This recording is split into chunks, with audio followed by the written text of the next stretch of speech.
Hi everyone, Heather here from Scottsville Supply Company.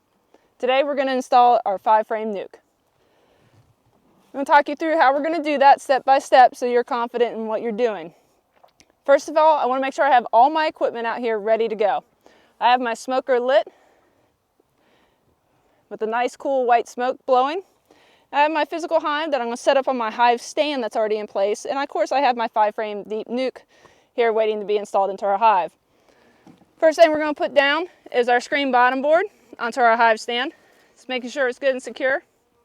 We're going to take our 10-frame deep hive body that we're going to put our NUC into and set that right on top. Now we have 5 extra frames here because we only need 5 more to go with our 5-frame NUC. If you have an 8-frame hive, of course you're only going to have 3 additional frames with you when you go to install your NUC. I'm going to go ahead and pull out 2 of my frames to help me make room for my frames covered in bees when I put them in. These will be a lot easier to put in at the end than a frame covered in bees. I'm just going to set those right down next to the hive. So, after I put my bees in, I have my inner cover, and I also have a top feeder behind the hive with my telescoping top lid that we'll put on at the end. Top feeder already has sugar water in it and is ready to go. So now that we verified we have all of our equipment, we're ready to put our bees in. So all I need is my smoker and my hive tool to get started. It's going to gently smoke my NUC container. I don't over smoke my bees, especially in a really small box like this. Shouldn't need my hive tool to get the lid off. It's just going to come right off with this cardboard NUC box that's down here in front of it. We're going to set the lid right in front of our hive. And this is our NUC colony that we're going to put into the box, frame by frame. It's a lot easier to start installing your NUCs by pulling a frame from the end or the side of that cardboard or plastic NUC box or wood NUC box, whatever you receive in the mail. The bees are really calm.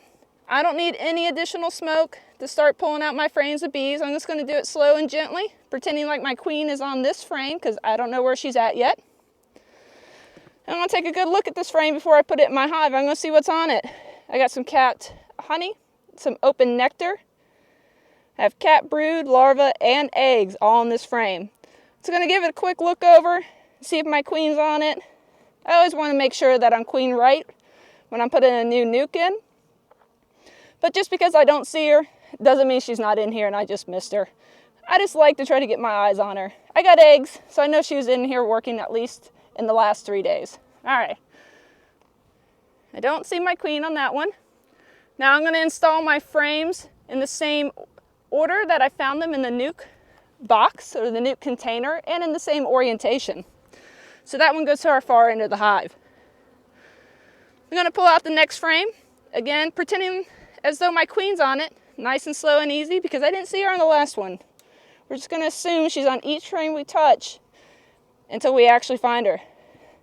So I have a really nice strong brood pattern in this particular NUC, covered in capped brood. This is an excellent queen. She has a great brood pattern. Not likely to be on this because it's already full of capped brood, but just want to double check it. Just going to go ahead and put that in. Move it gently against the frame I already put in there. I'm going to pull out the third middle frame. A lot easier to get these frames out of the NUC box when you start on one end.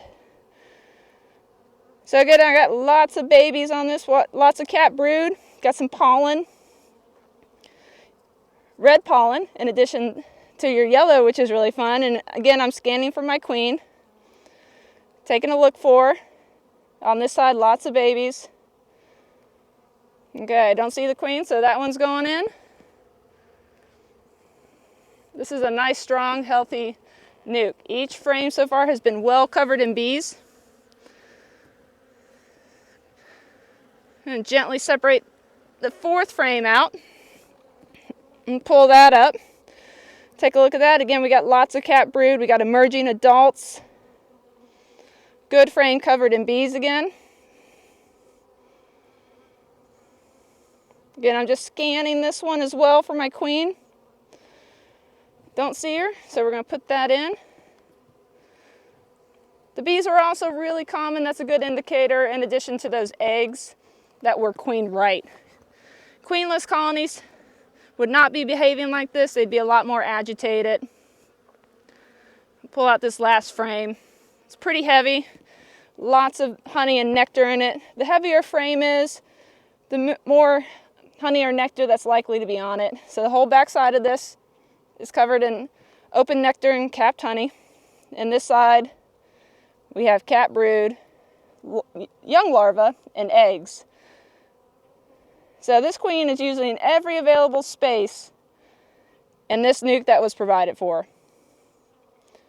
So it's a good thing we're putting this in tonight and getting them some new space, because they are in need of it. I'm going to put that last one in.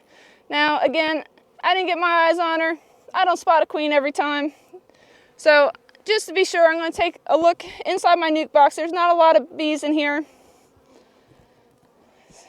It's going to smush one or two small hive beetles that are crawling around. That happens.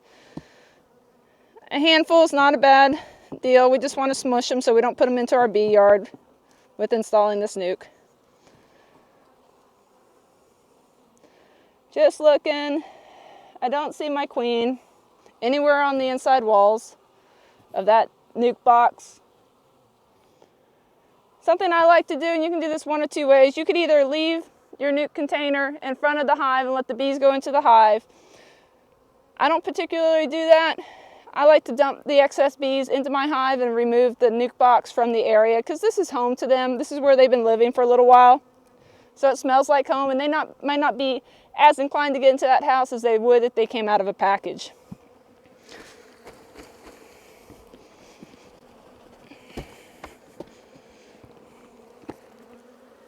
Same thing for the top cover of my nuc box.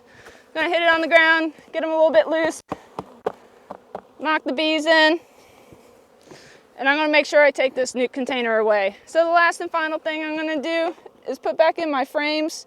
I marked my new frames, undrawn comb, with the year that they're going in, 2020, just so I have an idea of maybe when I should rotate them out and how old that comb is going to be in a few years when I can't remember when I put this in. So we're going to have to make a little bit of room. That nuc was really strong, and the comb was really well drawn out. But I don't want you to leave any frames out just because it was tight, because you will have a mess when you come back in a week or two. So all of our bees are inside the hive. We have some bees out front fanning to let everybody know this is the new home. That also will give me an indicator that our queen is in here. So I'm going to close up this hive now. I'm going to put my inner cover on. Have my notch up and forward. That's just the way that I do it. And I have a top feeder that has sugar water in it that I kept covered with my lid. I'm going to put that right on top of the hive, make sure everything is good and sealed. And that's as easy as it is to put a nuc into your hive.